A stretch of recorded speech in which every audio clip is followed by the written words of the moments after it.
There are moments in life when the ground beneath your feet seems to give way, when everything you trusted is shaken, and the fires of life threaten to consume you.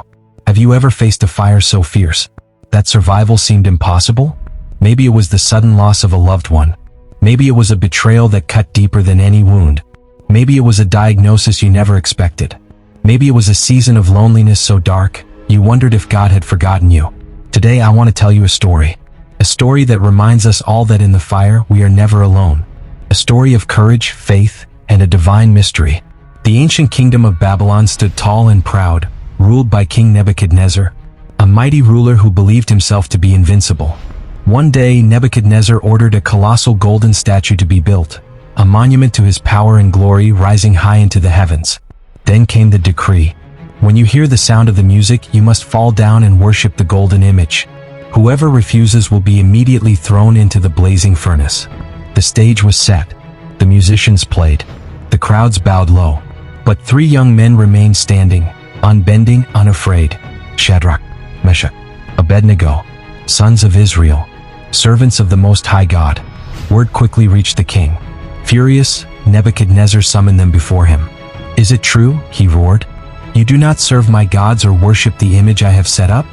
The penalty was clear: death by fire. Yet even now the king offered them a second chance. "Bow," he said, "and all will be forgiven." But listen to the courage that answered him that day. Shadrach, Meshach, and Abednego replied, "O Nebuchadnezzar, we do not need to defend ourselves before you in this matter. If we are thrown into the blazing furnace, the God we serve is able to deliver us from it. And he will deliver us from your hand, O king. But even if he does not, we want you to know, O king, that we will not serve your gods nor worship the image you have set up. Even if he does not, even if it costs us everything, we will not bow." What faith, what trust. Nebuchadnezzar's face contorted with rage. His pride wounded, he ordered the furnace heated 7 times hotter than usual.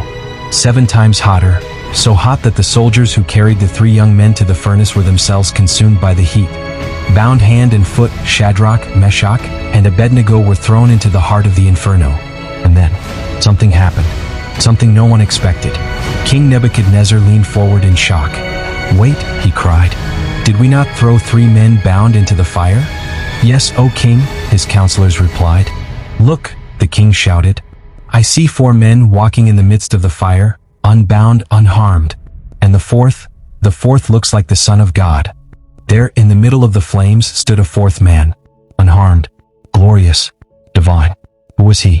Theologians call it a theophany, a pre-incarnate appearance of Jesus Christ himself.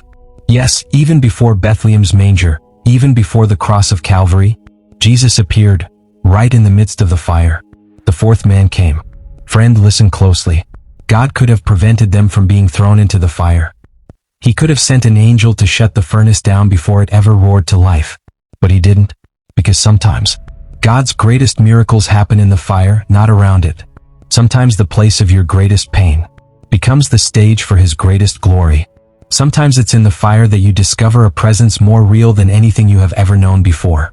The fire that should have killed them became the place where they met the Savior face to face. What fire are you facing today? Maybe you feel abandoned. Maybe the heat of disappointment is pressing against your soul. Maybe you feel like the flames will swallow you whole. But hear the whisper of heaven. You are not alone. The 4th man still walks into fiery furnaces. The 4th man still stands with those who refuse to bow to fear, to compromise, to hopelessness. You may not see him at first. The smoke may blind your eyes. The heat may terrify your heart. But he is there. He is closer than your next breath. Notice something. When Nebuchadnezzar looked into the fire, he saw 4 men. And they were walking. They weren't crawling. They weren't screaming. They were walking, free, unbound, and unharmed. The very thing the enemy sent to destroy them became the place of their liberation. The ropes that had tied them fell off in the fire. The fire that was meant to kill them set them free. Friend, could it be that the trial you're facing today is not sent to destroy you, but to burn off the chains that have held you captive for too long?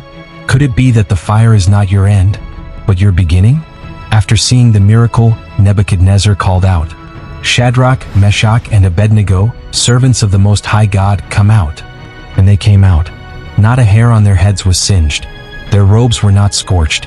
And, most incredibly, they did not even smell of smoke. Not even the scent of their trial clung to them. You see, when God delivers you, He does it so completely that even the memory of your pain loses its power over you. You may walk through fire, but when you come out, you will come out testifying, not traumatized. You will come out stronger, not scorched. You will come out declaring, "The fire did not destroy me. It only proved that my God is faithful." Beloved, the same God who walked into that Babylonian furnace is the same God who walks with you today. He has promised, "When you pass through the waters, I will be with you, and through the rivers they shall not overflow you. When you walk through the fire, you shall not be burned, nor shall the flames scorch you." Isaiah 43 verse 2.